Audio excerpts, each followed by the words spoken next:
Монгол Улсын төрийн албаны зөвлөл 30 жилийн ойгоо өгтөн 2025 онд төрийн албан хаагчдын дуу хоолойг сонсож санал шийдлийг нэгтгэх томоохон ажлууд зохион байгуулсан.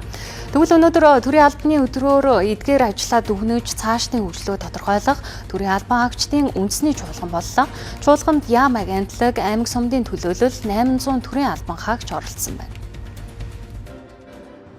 Төрийн албаны байгууллага төрийн албаны зөвлөлийн 30 жилийн ай өнөөдөр тохиож байна. За энэ өдрийг ухтан төрийн албаны зөвлөл энэ онд 330 суманд ажиллаж бүсчилсэн хөгжил төрийн албаны манлайлал сургалт зөвлөгөөн, төрийн албаны реформ бидний шийдэл, эрдэм шинжилгээний шилдэг бүтээл шалгаруулалт, шинтгэлээр түүчээсэн салбар зөвлөл аян төрийн албаа олон улсын хамтын ажиллагаа туршлах сэдвт форумыг зохион байгуулсан байна. Эдгээр ажлын үр дүнг нэгтгэн дүгнэж төрийн албаны цаашдын хөгжлийг тодорхойлохоор төрийн албан хаагчдын үндэсний чуулганыг зохион байгуулж байна.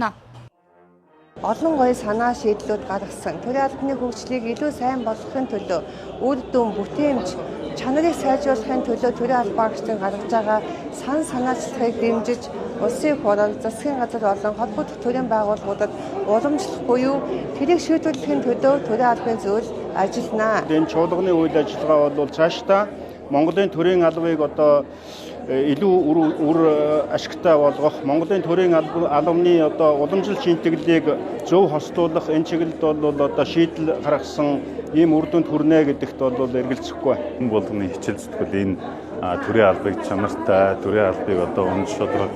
Ер нь бол иргэдэд нөгөө өндөр үнэлгээтэй явах юм бол бид нар одоо албан хаагч бүрийн өөрсдийнх нь одоо хувь хүний мөн чанар бас юм хамаарч явах хэрэгтэй гэж байна. Төрийн алба гэдэг бол ер нь маш нэр хүндтэй, маш сайхан алба. Бид бүхэн төрийн албанд ингэж хүчин зүтгэж, мэдлэг боловсрлоо одоо зориулж, төрдөө үнэнч төмөн олондоо ингэж үйлчилж яваадаа бол туйлын баяртай байдаг. Өнгөрсөн 30 жилийн хугацаанд төрийн албаа, төрийн байгууллагууд улам бэхжиж ирсэн. За гэхдээ төрийн албаны хэмжээнд бүх зүйл жигд сайхан болж амжаагүй.